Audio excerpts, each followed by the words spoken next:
Hello friends, இந்த வீடியோவில் ராகி தோசையும் அன்பாக்சிங் வீடியோவும் போட்டிருக்கேன். வீடியோ ஃபுல்லாக ஸ்கிப் பண்ணாமல் பாருங்கள். இப்போ ராகி தோசையை பார்த்துடலாம். ஒரு கிளாஸ் ராகி எடுத்து தண்ணியில் போட்டுட்டு நல்லா வாஷ் பண்ணிவிட்டு நல்ல தண்ணி ஊற்றி ஊற வச்சுருக்கேன். இது 3 மணி நேரம் ஊறணும். கேழ்வரகில் இவ்வளோ அழுக்கு இருக்கான்னு நம்ம கழுவுனதுக்கு அப்புறம் தான் தெரியுது. இங்கே பாருங்கள். இது தெரியாமல் நம்ம கேழ்வரகை வாங்கி வெயிலில் காய வச்சுட்டு அப்படியே போய் நம்ம மிஷினில் கொடுத்து அரைச்சிட்டு வரோம். இப்போ கழுவுனதுக்கு அப்புறம் தான் தெரியுது இதில் இவ்வளோ அழுக்கு இருக்குதுன்ட்டு. கேழ்வரகை ஊற வச்சு 3 மணி நேரம் ஆயிடுச்சு. தண்ணியை வடிச்சிட்டு நம்ம மிக்ஸி ஜாரில் சேர்த்துக்கலாம். நல்லா தேய்ச்சி கழுவுனதுக்கப்புறம் கேழ்வரகு கலர் எப்படி இருக்குது பாருங்கள், நல்லா பளிச்சுன்னு ஆயிடுச்சு. இது கூட 1/4 டீஸ்பூன் உப்பு சேர்த்துக்கிறேன். ஏன்னா நான் இட்லி மாவில் தான் கலக்க போகிறேன். அதுலேயும் கொஞ்சம் உப்பு இருக்கும், அதனால் இதில் கம்மியாக போட்டுக்கலாம். இப்போ தண்ணியை கொஞ்சமாக சேர்த்துக்கிட்டு இதை ஃபஸ்ட்டு அரைச்சிக்கலாம்.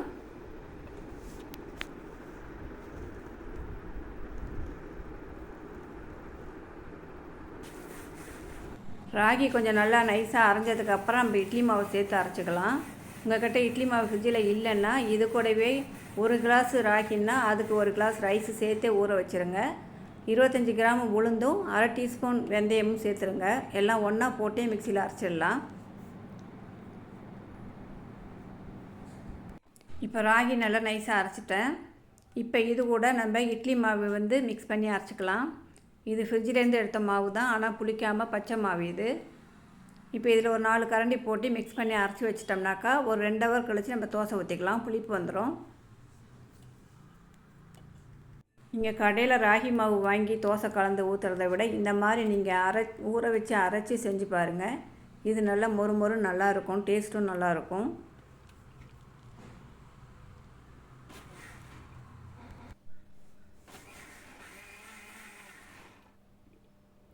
இப்போ சேர்த்து மிக்ஸ் பண்ணி அரைச்சாச்சு.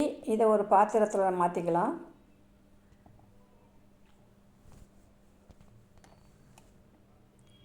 இது நல்லா புளிச்சு பொங்கி வந்தால் தான் தோசை நல்லாயிருக்கும்.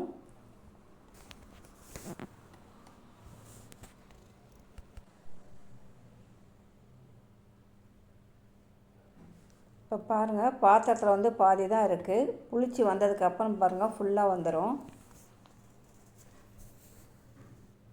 இது 1 கிளாஸ் ஊற வச்சாக்கா நல்லா 3 பேர் 4 பேர் சாப்பிட்லாம்.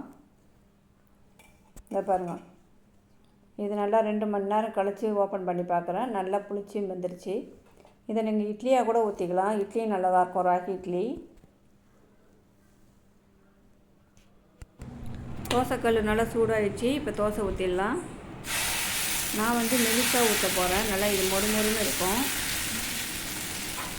நீங்கள் கொஞ்சம் நல்லா தடியாக வெயிட்டாக சுடணுன்னாக்கா நீங்கள் அதில் ஆனியனும் கேரட்டும் துருவி போட்டு கொடுங்க. ஆனியன் கலந்து ஊற்றியில் அதுவும் டேஸ்ட்டு நல்லாயிருக்கும்.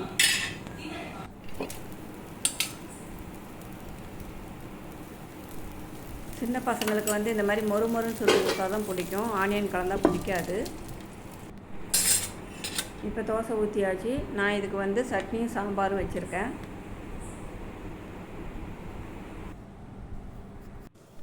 கேழ்வரகை ஊற வச்சு இந்த மாதிரி தோசை செஞ்சு பாருங்கள். நல்ல டேஸ்ட்டாகவும் நல்ல வாசனையாகவும் இருக்கும். இப்போ இந்த வீடியோ பாருங்கள். நான் ஒரு சேர் ஒன்று ஆர்டர் பண்ணேன் ஆன்லைனில். அதுதான் இந்த அட்டை பாக்ஸில் வந்திருக்குது.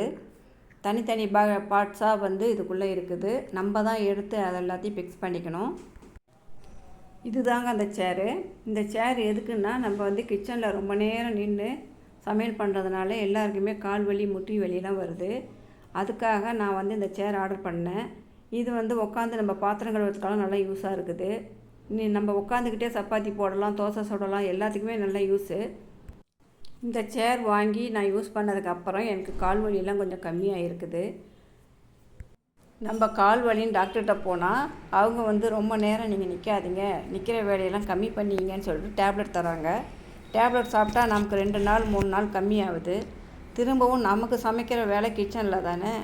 நம்ம திரும்ப அந்த வேலையை ஆரம்பித்தோம்னா நமக்கு திரும்பவும் அந்த கால் வலி வந்துடுது. அதனால் நம்ம நிற்கிறத குறைக்கணுன்னா நம்ம இந்த மாதிரி ஒரு சேர் வாங்கிக்கிறது பெஸ்ட்டு.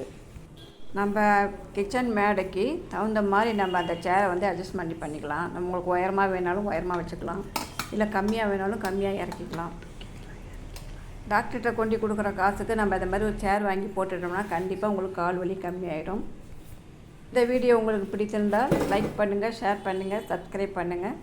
தேங்க்யூ.